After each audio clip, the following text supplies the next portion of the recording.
It's the 13th of June, and Tehran is under attack. Moments ago, Israel launched Operation Rising Lion, a targeted military operation to roll back the Iranian threat to Israel's very survival. Iran fired back. For 12 days, the world held its breath as the two mortal enemies traded blows. We struck at the heart of Iran's nuclear enrichment program. We struck at the heart of Iran's nuclear weaponization program. They started this, Iran's supreme leader said.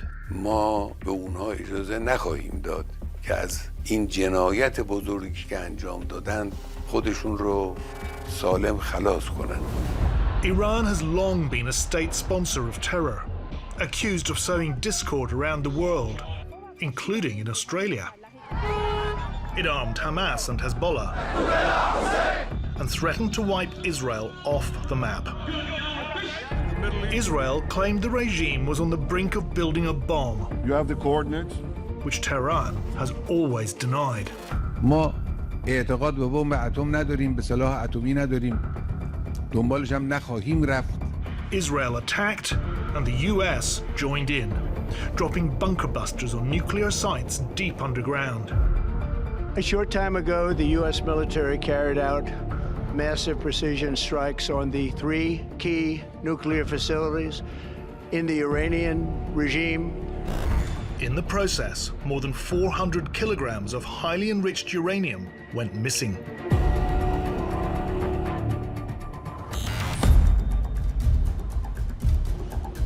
We've been granted rare access to the Islamic Republic, but we have government minders. I mean, is it the Revolutionary Guard that's stopping us? The regime battered, but the rhetoric defiant. It was a coward act of terrorism, a combination of assassination, terrorist tactics, and war crimes. This is a monster that thinks that it can kill whoever it likes, whoever it decides, whenever it wants. This is undermining world order. The ceasefires held, but no one thinks this war is over. In the wake of Benjamin Netanyahu's 12-day war against Iran, Foreign Correspondent is in the Islamic Republic to ask whether Israel is any safer, the world in this region any safer, or this regime any weaker, or whether it's all just galvanized Tehran's resolve to build a bomb.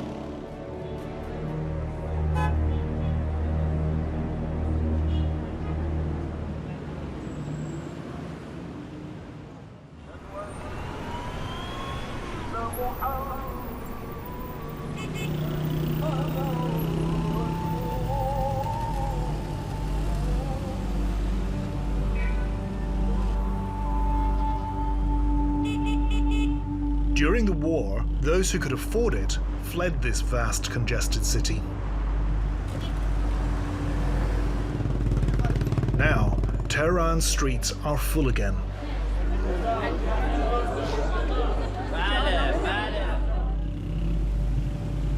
Everywhere, faces of Iran's new martyrs stare out.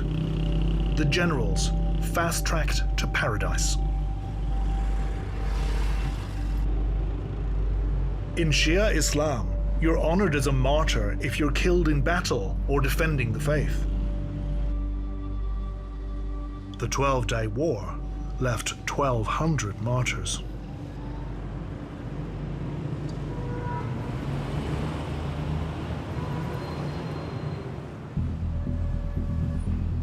On day 2 of the war, a traffic camera in Tehran recorded this.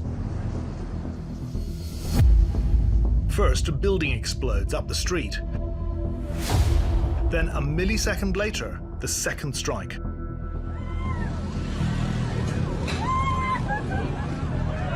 It hit a water main. Iran said 17 were killed in total, including a 3-year-old child and a pregnant woman.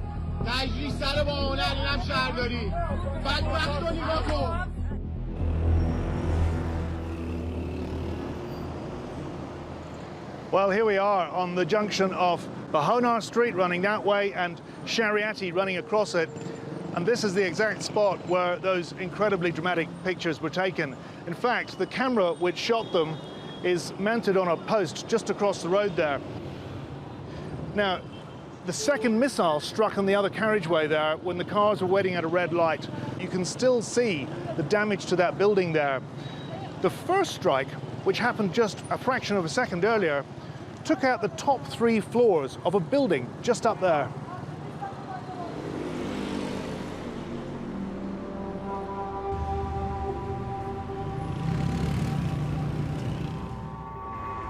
At street level, there'd been a local bank branch. So the bank was in the bottom of the building there, and then those upper floors belonged to a mosque organisation. And the question really, though, is whether it could also have been a secret rendezvous point for senior Revolutionary Guard commanders. Either way, it took a big hit.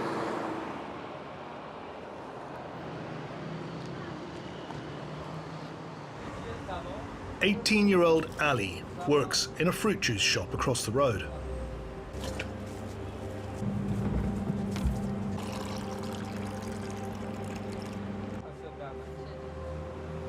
من خودم میلرزی رفتم اون بر. آره ما خودم با چشمون دیدیم رفتیم اون بر دیدیم ماشین رو هوان اثبات و ماشین و هم اصلا خوب نبود. اصلا من خودم که جنازه دیدم تا حالا جنازه دست نزد میترسم. Do you have any idea why the Israelis targeted this building? چند نفر مشتریمون بودن میومد از ما خرید کن.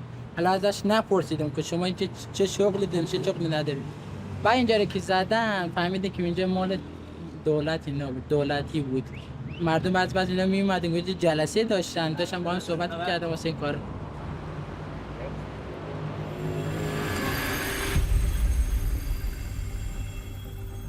The scale and intensity of Israel's attacks were unprecedented. In 12 days, 360 strikes across 27 provinces. Iran unable to shoot a single Israeli fighter aircraft down.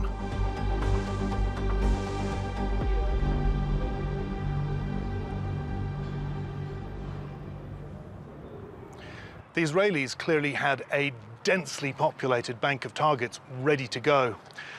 Aside from nuclear installations, air defences and missile launch sites, they managed to decapitate Iran's military command structure, killing more than 35 senior generals, sometimes in simultaneous strikes.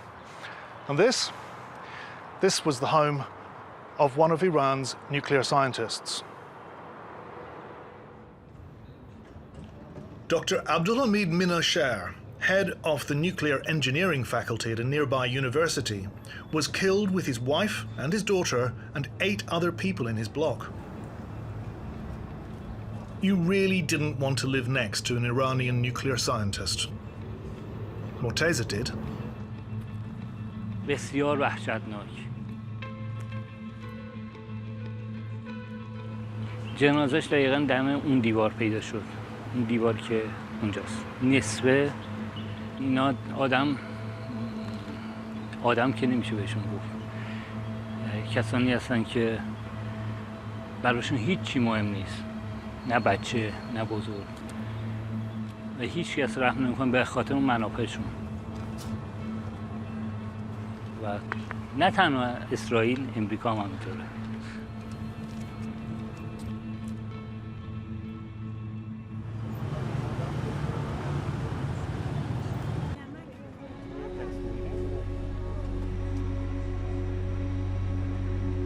The final resting place of many of Iran's martyred nuclear scientists is here at the popular 700-year-old Imamzadeh Saleh Shrine in North Tehran.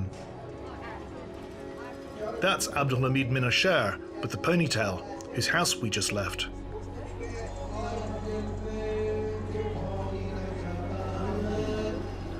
And here lies Mohsen Fakhrizadeh, dubbed Iran's Oppenheimer, the alleged father of a covert program to build a bomb. Around 20 nuclear scientists are believed to have been assassinated by Israel over 15 years.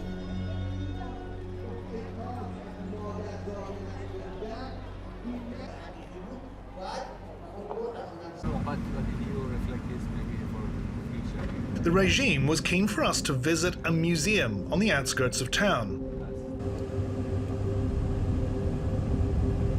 Not just any museum.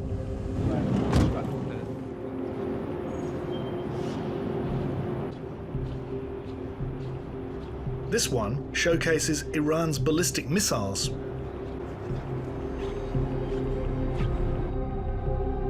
These were the workhorses of the war. 550 of them were fired at what they call the Zionist aggressor. Israel's worst nightmare is one of these, armed with a nuke.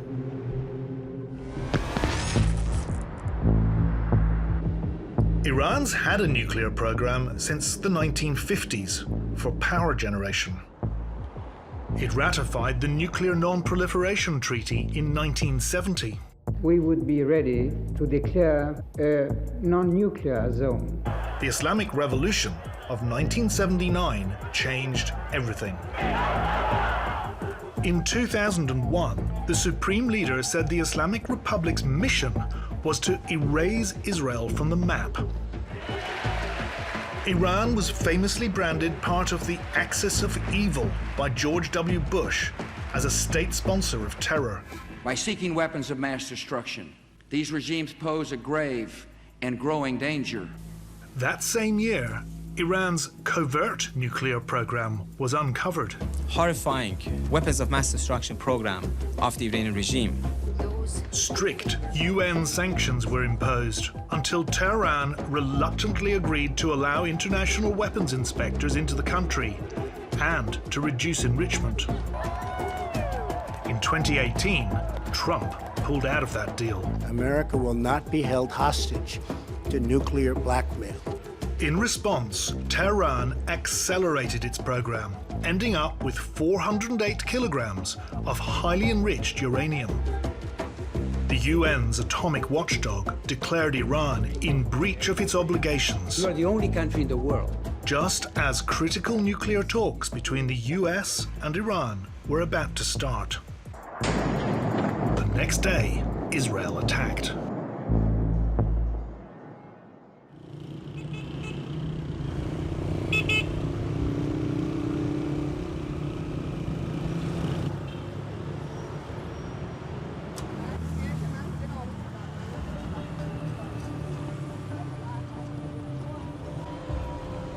Any interviews in Iran have to be approved by the regime.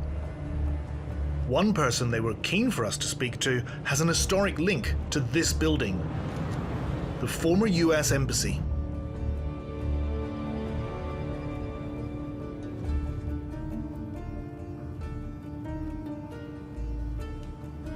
When students took more than 50 Americans hostage during the Islamic Revolution and held them here for 444 days, their spokesperson... This was a den of espionage, where they were plotting against the Iranian people.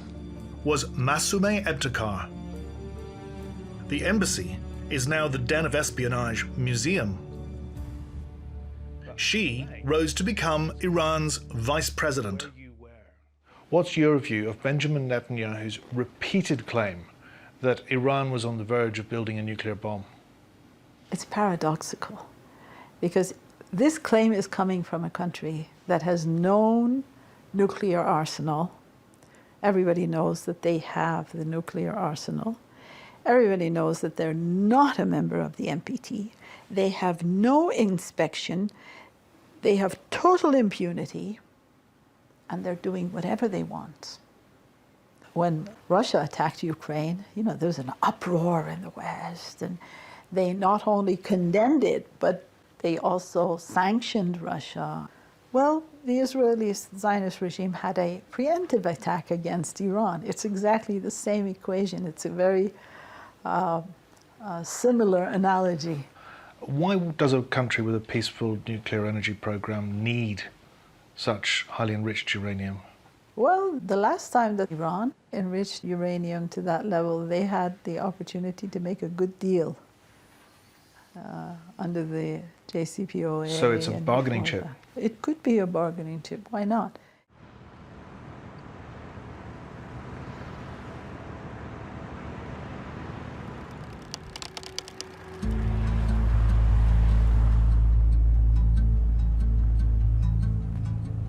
2/3 of Israel's airstrikes hit targets outside Tehran. We're heading north now, across the Alborz mountain range, the route by which the people of Tehran escaped the suffocating summer heat. We're heading to the Caspian Sea coast. This was also the route Tehranis took to escape the war.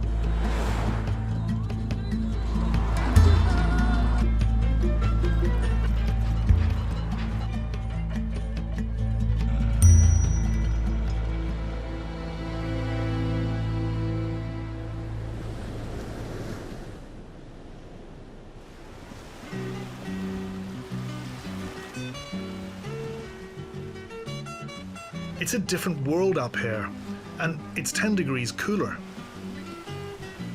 Middle-class Iranians, hurting from rampant inflation, are still managing family holidays. اینجا مسافتمون خیلی طولانیه. 1000 و تقریبا 100 کیلومتر باید بیان.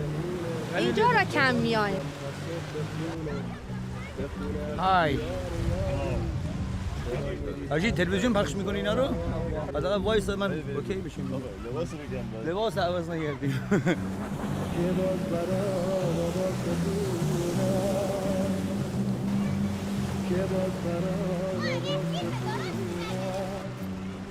On the very last night of the war, the serenity of the Caspian coast was shattered. Nowhere, it seemed, was safe from Israel's strikes. The target was another nuclear scientist. Israel had tried to kill him on the first night of the war in his Tehran home. They missed him, but killed his 17-year-old son. The scientist and his wife headed to their Caspian hometown to bury him.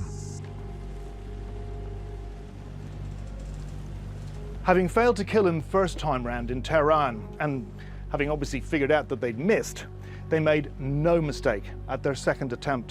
At 1:10 in the morning of the 24th of June, at least 5 Israeli missiles slammed into the ancestral family home of Dr. Syed Mohammad Reza Sadeghi Sabr. Killed him and 14 other people, and wounded 33.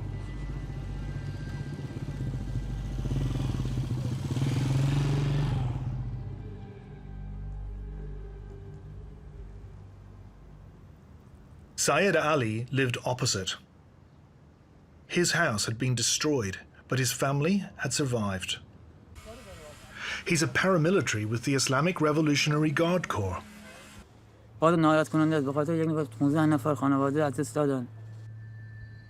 Many were children, he said, and all to get one man.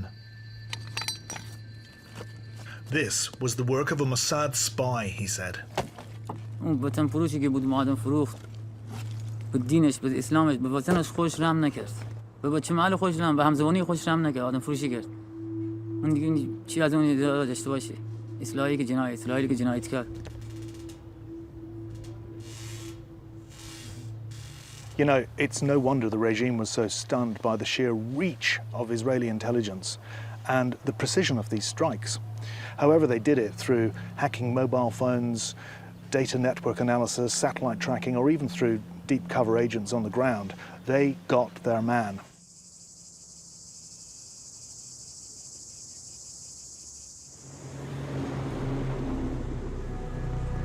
"40 days had passed since the missile struck the Sadeghi Sabr family home.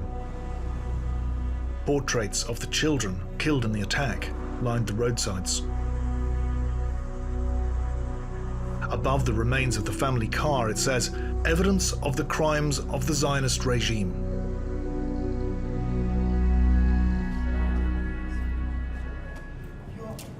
Tonight, at the local mosque, there'd be a memorial for all those who died. With Big Brother looking on, mourners gathered. Revolutionary Guards in uniform dotted around, an Ayatollah at the back.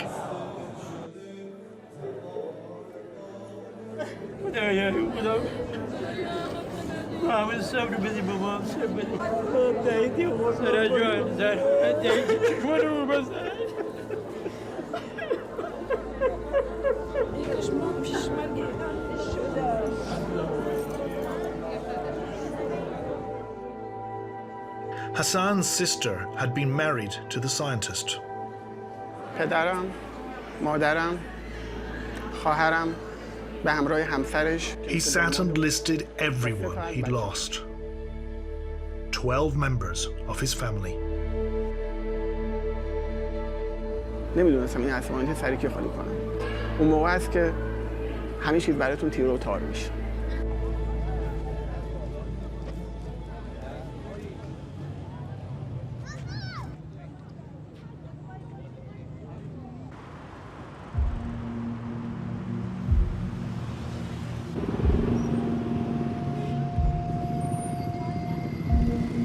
In the time we've been here, the regime has relentlessly pursued its hunt for spies.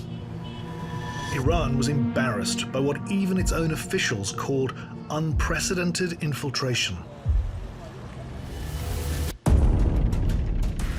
State media reported 21,000 arrests during the war alone. Prisoners were paraded on TV. Some of those arrested were reportedly senior officials and military officers. Trials were fast-tracked with speedy executions.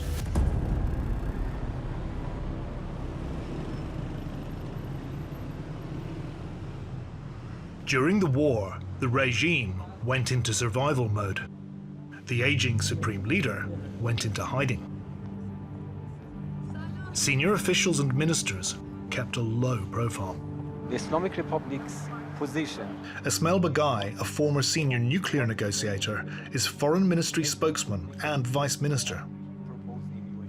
How do you explain how Iran was so effectively infiltrated by Israeli intelligence to the degree that they knew the locations of your senior generals and your nuclear scientists?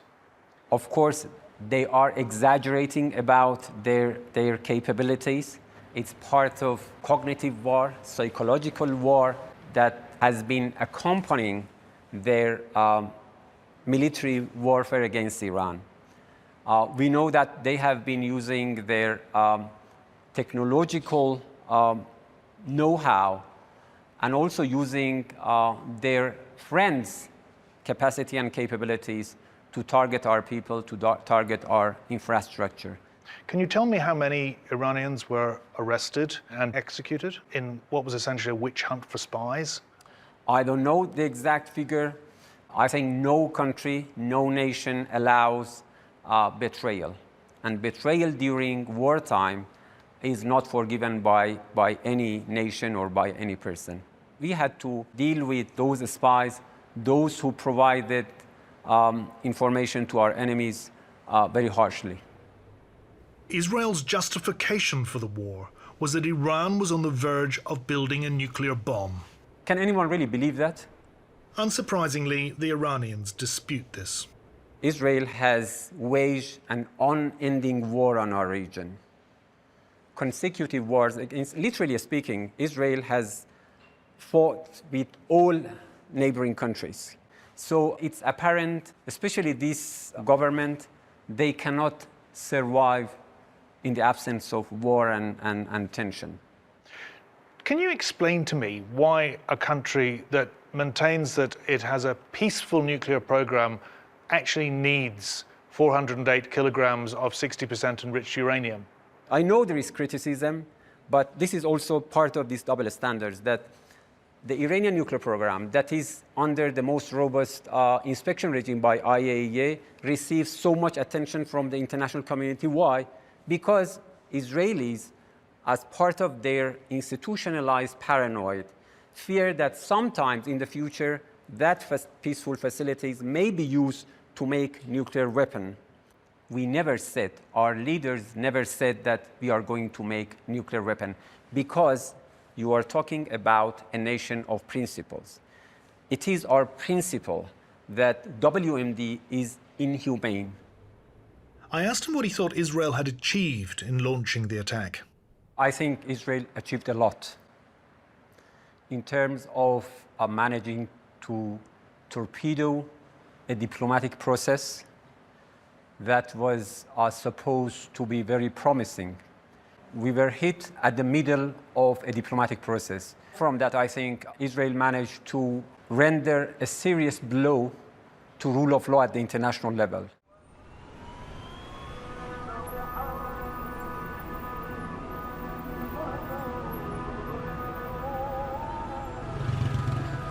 Over the course of our visit, we've heard a lot of outrage and accusations of double standards. And I'm not sure this regime feels any more defeated than before. Perhaps our next destination would put things in perspective.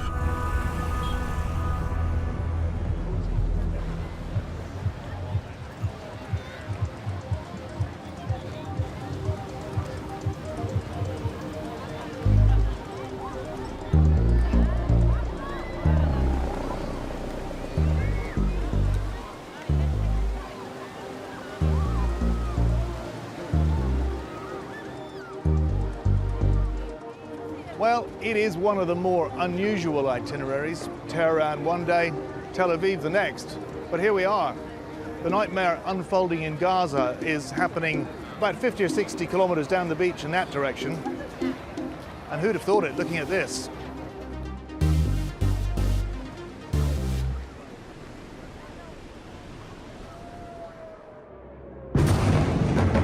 Not so long ago, Iran's ballistic missiles were smashing into this metropolis. Of the hundreds fired at Israel, more than 1 in 10 got through its formidable defenses. 31 were killed.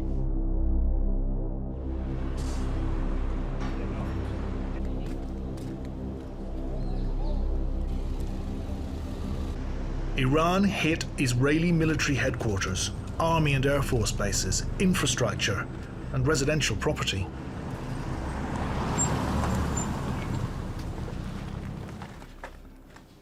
This middle-class suburb was hit just before dawn.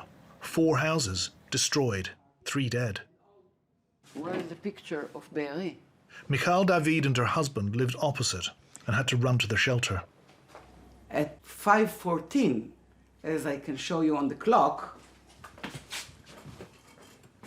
this clock fell on the floor and the battery.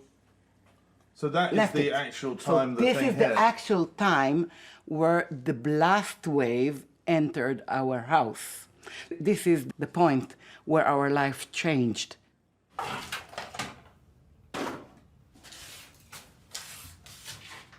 Do you think Netanyahu was right to attack Iran?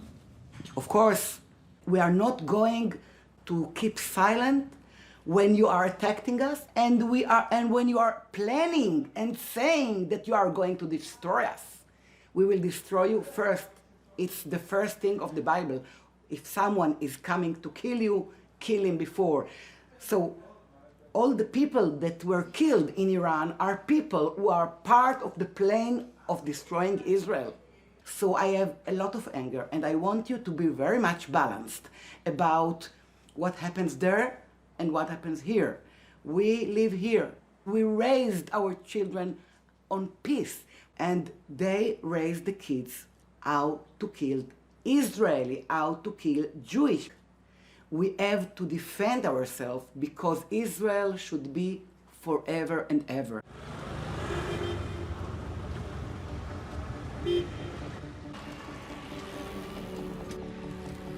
There's a lot of pride in Israel over its targeting in Iran.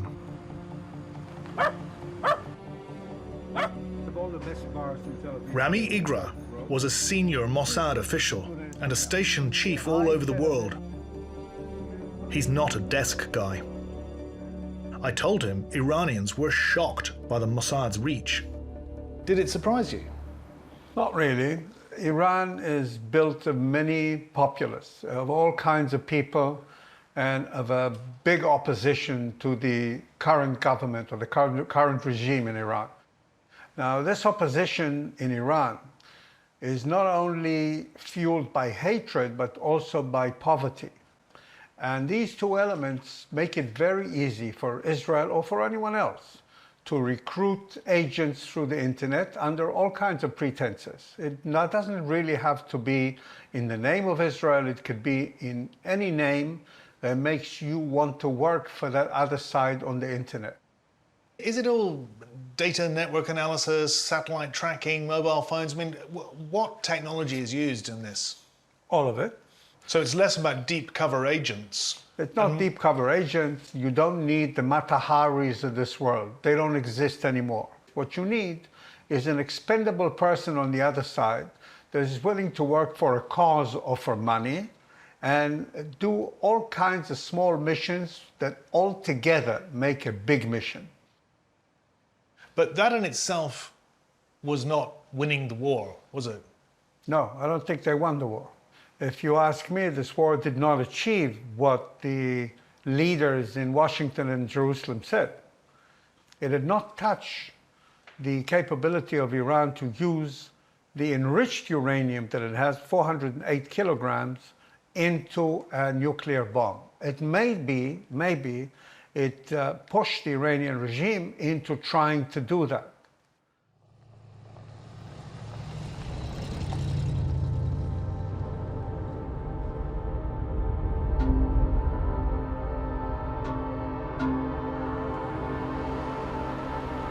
We're heading towards a place whose very existence incenses the Iranian regime.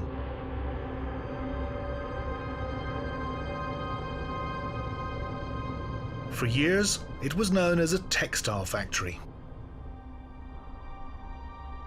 It's in Israel's southern Negev desert. It turns out that it was actually a nuclear research facility. 40 years ago, a whistleblower revealed that there was an undeclared nuclear weapons program there.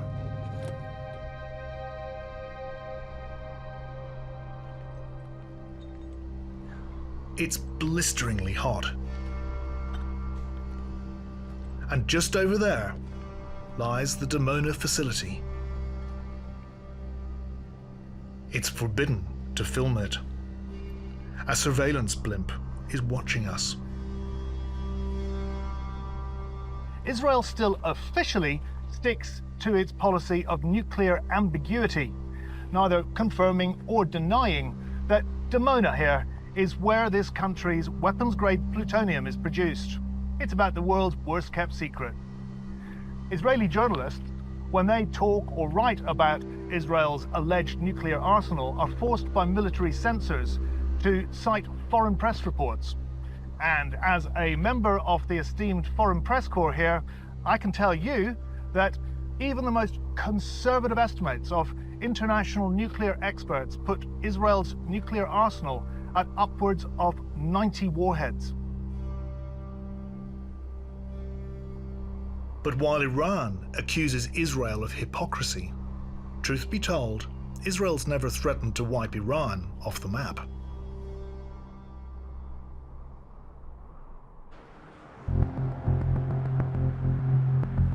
What's not in question is that Iran was enriching to alarming levels. The day before the war, the UN's Atomic Agency stated it was a serious concern, but found no evidence that Iran was actively building a nuclear weapon. Danny Citrinovitz spent 25 years in Israeli defense intelligence, ending up heading the desk on Iran's nuclear program. I asked him if he believed Iran had indeed been close to building a nuclear bomb. So the bottom line of things is that it wasn't an existential threat, but definitely Iran probably crossed some red lines in terms of the nuclear military route. So you just said it was not an existential threat. It was not in the term that Iran wasn't on the verge of building a bomb. If Netanyahu's claim that Iran was on the verge of building a nuclear bomb, putting it on a missile and destroying Israel by nuclear means, the answer is no. What do you think Israel achieved in attacking Iran? First and foremost, actually decapitating the senior defense leadership of Iran. All those figures actually were very important in the decision-making process in Iran. So actually it was a major achievement because Iran couldn't implement the plan that it has in order to attack Israel. So that was a major achievement. The other side also connected to the nuclear enrichment sites, when Israel, together with the US, of course, actually almost destroyed all of the enrichment sites in Iran. But, and this is a big but, and we have to emphasize on that, Israel didn't achieve two major issues. First, it didn't change the regime. And from the nuclear side, Iran still has capabilities. I'm not sure that we are safe in a safer domain right now. Because in the end of the day, Iran still have nuclear capabilities and still have the ability to attack Israel from using its missiles and launchers. And the regime's still there, and it's actually no weaker. And the regime definitely is not weaker. We have to understand that the regime has mounting problems. But in terms of Israel undermining the regime by attacking it from the air, actually what happened is quite the opposite.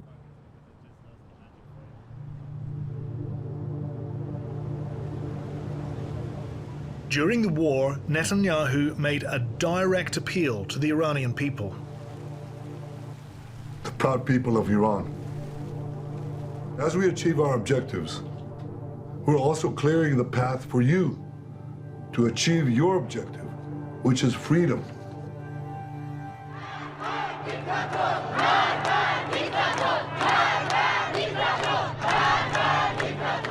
Three years ago, Iran was engulfed by protests led by women, calling for an end to this regime.